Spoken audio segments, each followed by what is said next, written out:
Bonjour à tous, j'espère que vous allez bien et je vous remercie de m'écouter.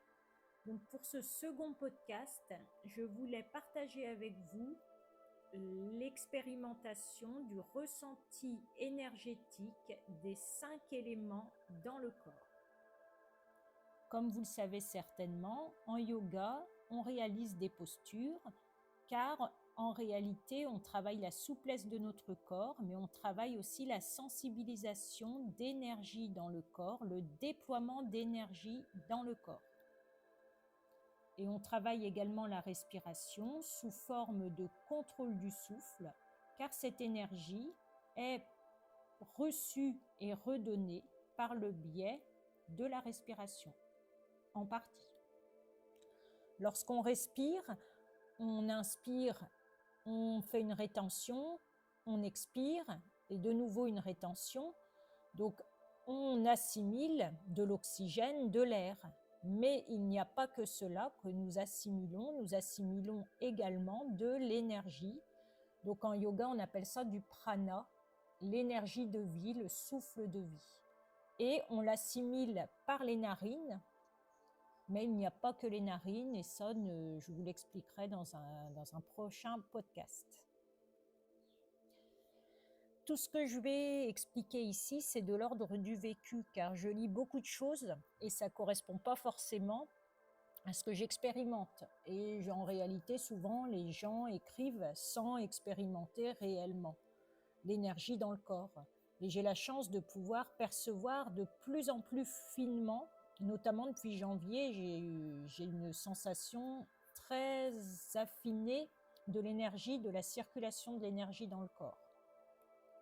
Une perception énergétique que je peux ressentir très facilement parce que je peux l'évoquer très facilement, tout se base sur des évocations.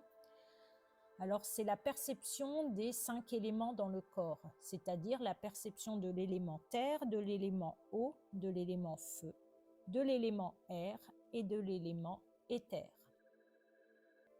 Et l'expérimentation de ces qualités d'énergie dans le corps m'ont fait prendre conscience, m'ont fait adhérer à une croyance que l'être humain est en réalité un microcosme, c'est-à-dire un reflet miniature de l'univers. Et ces 5 éléments sont présents également à l'échelle du macrocosme, c'est-à-dire à l'échelle de l'univers tout entier. Et les 4 éléments, car là on peut mettre l'élément éther un peu de côté, mais les 4 éléments, l'élément terre, l'élément eau, l'élément feu et l'élément air, ils expriment la manifestation, ils expriment différents états de la matière, du plus dense au plus subtil. Le plus dense est l'élément terre et le plus subtil est l'élément air. Et quand on ressent ces énergies en nous, on prend conscience que nous sommes en interaction permanente avec les éléments de l'univers, du cosmos.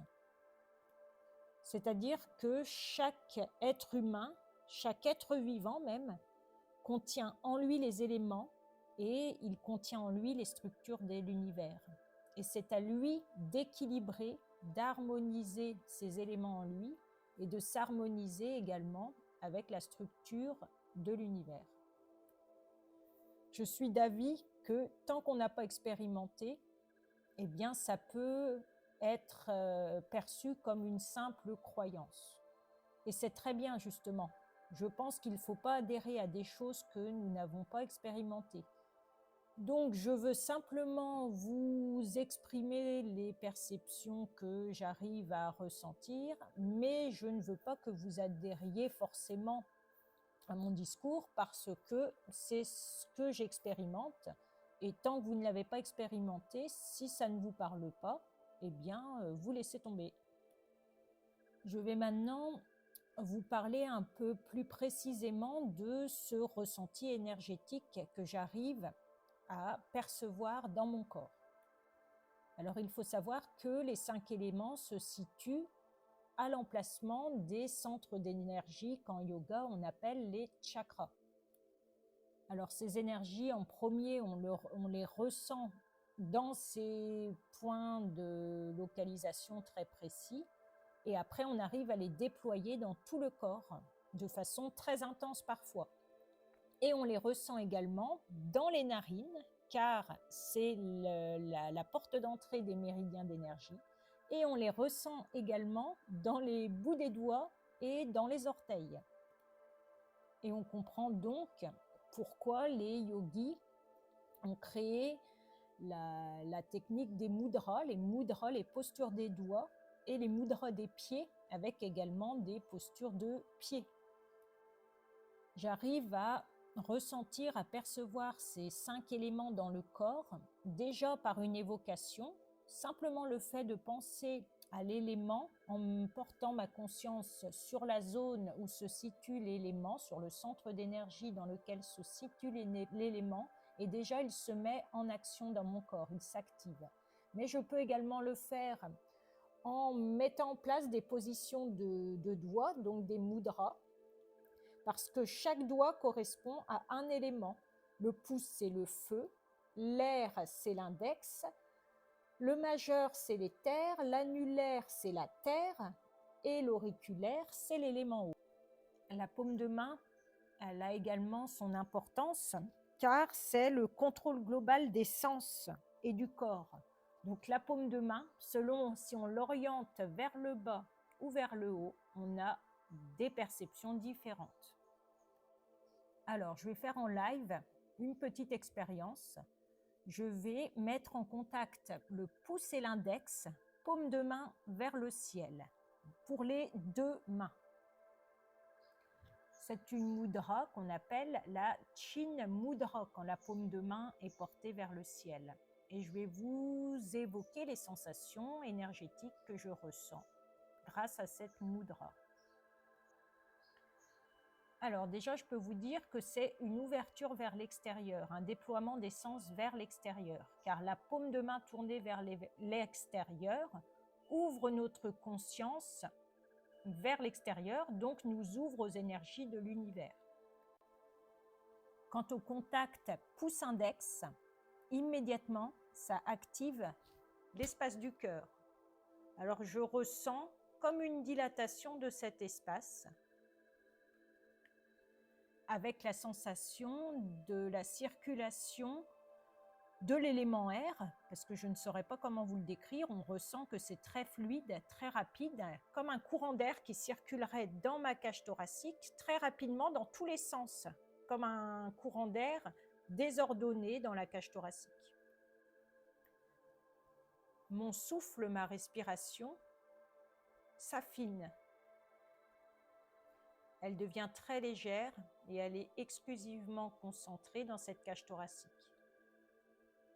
Alors moi qui expérimente les autres énergies, je peux vous dire que c'est l'énergie air qui est activée grâce à cette mudra. C'est donc un déploiement de l'énergie, de l'élément air, de l'énergie air en nous, mais mis en correspondance avec l'élément air de l'univers. Donc on ressent une sensation d'ouverture de la cage thoracique déployée sur l'univers, comme si l'élément air contenu dans l'univers à l'extérieur de nous venait s'unir à l'énergie air contenue dans l'espace de la cage thoracique.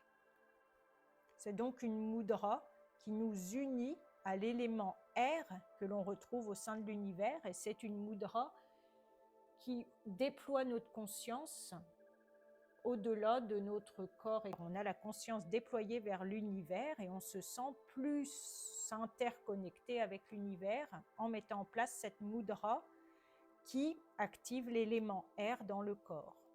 Donc c'est également une ouverture du cœur. Deuxième mudra, si on retourne simplement les paumes de main en direction du sol. Et là, on ressent immédiatement une fermeture. On se ferme, on s'intériorise, on rétracte nos sens vers l'intérieur. Alors, on ressent un peu plus de sensibilisation de l'élément air, car il y a comme un circuit interne fermé. Donc, on ressent l'activation de l'élément air dans le corps, mais on n'est pas ouvert en direction de l'univers. C'est vraiment un circuit fermé, un déploiement de l'énergie dans notre corps, un déploiement de l'énergie de l'élément air. Et cette mudra, c'est la Jnana Mudra. Les deux mudras, elles permettent d'expérimenter, je trouve, plus facilement l'activation de l'élément air dans le corps. L'activation, l'équilibrage et donc la sensation de cet élément air dans le corps. Dans un premier cas, avec la Chin Mudra, l'élément air en communion avec l'élément air du cosmos, et dans le deuxième cas, l'élément air en circuit fermé dans le corps. Alors je peux faire ce travail avec chaque élément, mais il y a un élément que je perçois très très facilement et que j'aime beaucoup, c'est l'élément eau. Et la simple évocation de l'élément eau en portant ma conscience dans la zone, dans le centre d'énergie où il se met en action, permet de mettre en mouvement l'eau dans mon corps. Et c'est une sensation très agréable, très puissante même, je dirais. Alors comme c'est un élément que j'aime beaucoup, j'arrive très facilement à le déployer dans mon corps, donc je n'ai pas forcément besoin de mudra. Je porte ma conscience à l'arrière de l'os du pubis, où se situe le centre d'énergie Svadhisthana, et mentalement, j'évoque l'élément eau. Donc c'est simplement prononcer intérieurement le mot eau plusieurs fois, et j'arrive à déployer cet élément dans le corps. Et dans la seconde où je fais ce travail, j'ai l'impression que mon corps se remplit d'eau, mais qui est très très active, très mouvante, comme si mon corps se remplissait d'une rivière, d'une source d'eau.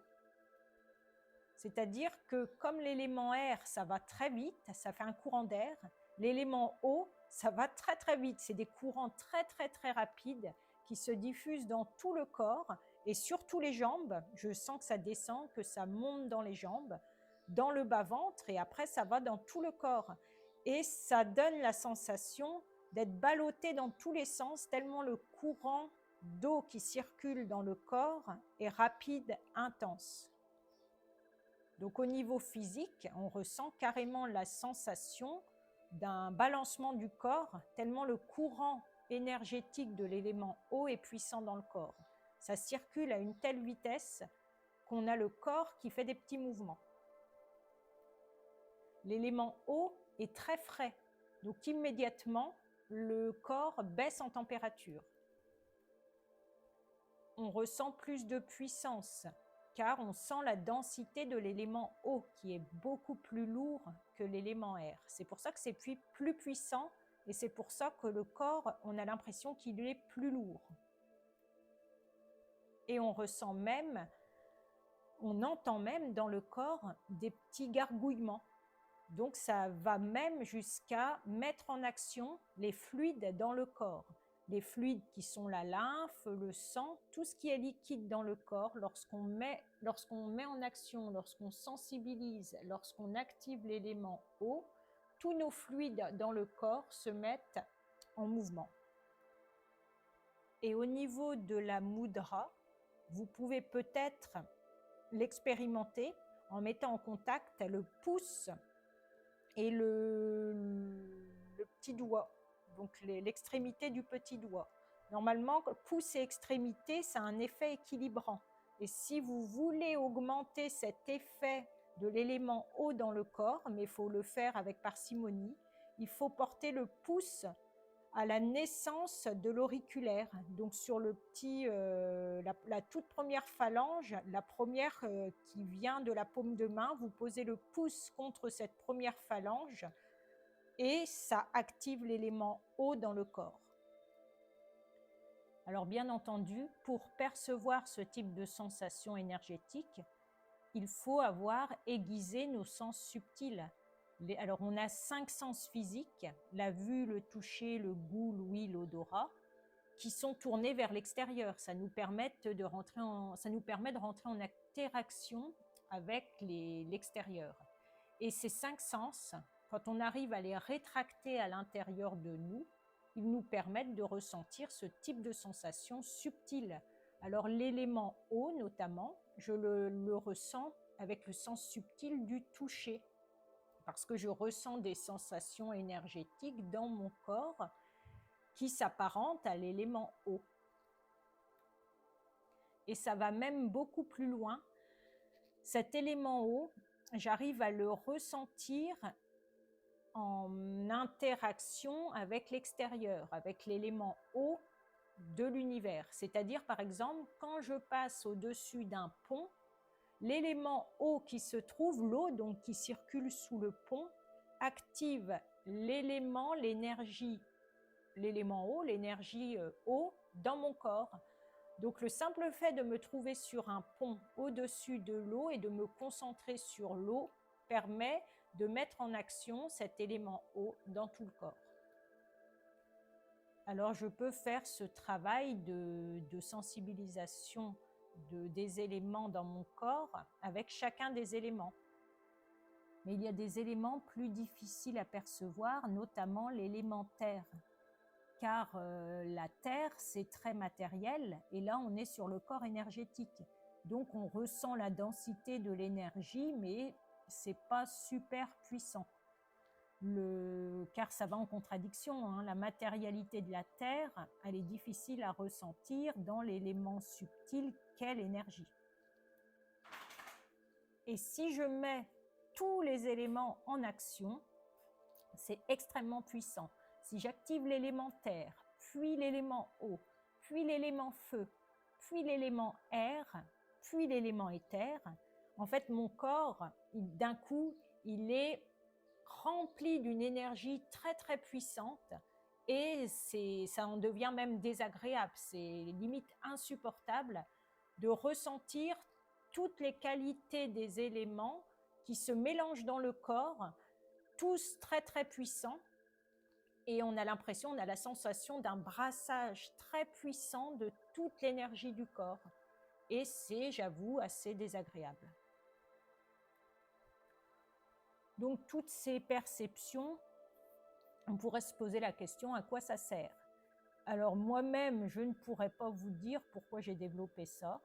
Dans tous les cas, je ne veux pas considérer que c'est des dons, car je pense que tout le monde a accès à ce type de perception, sauf que personne ne prend le temps de considérer qu'il dispose d'un corps physique, mais également d'un corps énergétique. Et donc, s'il n'y a pas cette prise de conscience, la sensation, la perception des énergies dans le corps ne peuvent pas se mettre en place. Le ressenti des éléments dans le corps, ça m'a surtout fait prendre conscience que nous étions en interaction permanente avec l'univers, avec le cosmos, et donc avec les 5 éléments qui composent la nature. Et ça m'a encore plus rapproché de la nature. Maintenant, j'ai besoin chaque jour de rentrer en interaction avec la nature, car j'ai l'impression que c'est la nature qui équilibre les 5 éléments qui se trouvent dans mon corps, ces 5 énergies. Et c'est une véritable communion avec la nature, une communion énergétique. Et cette perception subtile des 5 éléments qui constituent l'univers m'ont donc permis de considérer le microcosme et le macrocosme comme interdépendants. Et pour moi, c'est vraiment une source de profonde merveille et de sagesse, parce que ça me rappelle plutôt en permanence que tout l'univers est interconnecté, interrelié, et je trouve ça merveilleux. On ressent alors une profonde unité et harmonie avec l'univers et plus précisément avec la nature qui nous entoure. Nous ne sommes pas des unités séparées, on fait partie d'un grand tout. Et ça nous permet donc de vivre plus en harmonie avec les rythmes naturels et avec les cycles de vie. On perçoit que le cycle des saisons, le cycle lunaire, a une influence énorme sur notre être et sur notre corps physique même, sur nos énergies, sur notre esprit, sur notre corps physique. Cette compréhension de l'interdépendance du microcosme, de nous donc, et avec le macrocosme, ça nous incite également à vivre de manière plus harmonieuse, plus respectueuse de l'environnement, de la nature. On réalise que nos actions, même les plus petites, ont un impact sur tout ce qui nous entoure. Cela permet également de prendre conscience que parfois, même je dirais tout le temps, mais je préfère dire parfois pour les personnes qui considèrent cela comme des simples croyances, lorsqu'on a des pathologies, des maladies, c'est dû à un déséquilibre énergétique. Moi, je considère que toute maladie est l'expression physique d'un déséquilibre qui a commencé au début sur l'aspect énergétique du corps, au niveau de l'enveloppe plus subtile du corps. Et ce déséquilibre, on peut le travailler en se réharmonisant avec les énergies de l'univers. Enfin, cette interconnexion du microcosme et du macrocosme, ça a un caractère sacré. C'est-à-dire que quand on inspire et quand on expire, on a la sensation de communier avec l'univers. À l'inspire, on reçoit le souffle et l'énergie de l'univers. Le poumon plein nous nourrit de cette énergie et à l'expire, on redonne ce dont on n'a plus besoin. Chaque inspire et chaque expire devient une véritable communion avec l'univers. Je vais m'arrêter là pour aujourd'hui car c'est un sujet tellement passionnant que je pourrais vous en parler pendant des heures. D'autant plus qu'il existe une infinité de combinaisons des éléments entre eux, donc une infinité de manifestations en soi des éléments. Je remercie chaque jour le fait de pouvoir ressentir en moi cette connexion avec la nature, car c'est vraiment quelque chose de merveilleux. Mais il ne faut pas négliger le travail postural en yoga. Avant de travailler l'aspect énergétique, il faut avoir dénoué les nœuds dans son corps, donc avoir libéré son corps par les postures. Ce travail énergétique, je le fais donc en permanence travailler avec les postures. Dans mes séances, j'essaie toujours de vous faire percevoir les énergies dans votre corps qui ont été mises en action grâce à la posture que nous avons réalisée. Je pense qu'il y aura un déséquilibre si on travaillerait seulement l'énergie sans amener cette énergie grâce à un travail postural. Je voulais également partager avec vous tout ce qui peut être expérimenté dans le yoga. Enfin là, c'en est qu'une toute petite partie. On peut expérimenter énormément de choses dans le domaine du mental, dans le domaine énergétique. Mais il faut faire très attention. On ne pratique pas du yoga pour obtenir ce type de capacité. Ces capacités se déploient en nous plus ou moins rapidement grâce à la pratique du yoga, mais il ne faut pas s'arrêter forcément là-dessus. Ce sont des capacités qui nous permettent de prendre conscience de certaines choses. Tout ce que je vous ai expliqué en début, notre interconnexion avec l'univers notamment, et donc le déploiement de ces capacités de ressentir les énergies n'est pas une fin en soi. Je considère le yoga comme un chemin qui mène vers des prises de conscience qu'on est bien plus qu'un corps physique, qu'il existe aussi tout le domaine de l'énergie, de l'énergétique, que nous sommes un corps fait d'énergie, que toute cette compréhension de nous-mêmes nous amène à une compréhension de l'univers, à une compréhension que nous sommes unis, interconnectés aux énergies de l'univers. Et à travers le chemin du yoga, on s'élève alors au-delà des limitations de l'existence matérielle pour toucher une réalité plus profonde, éternelle.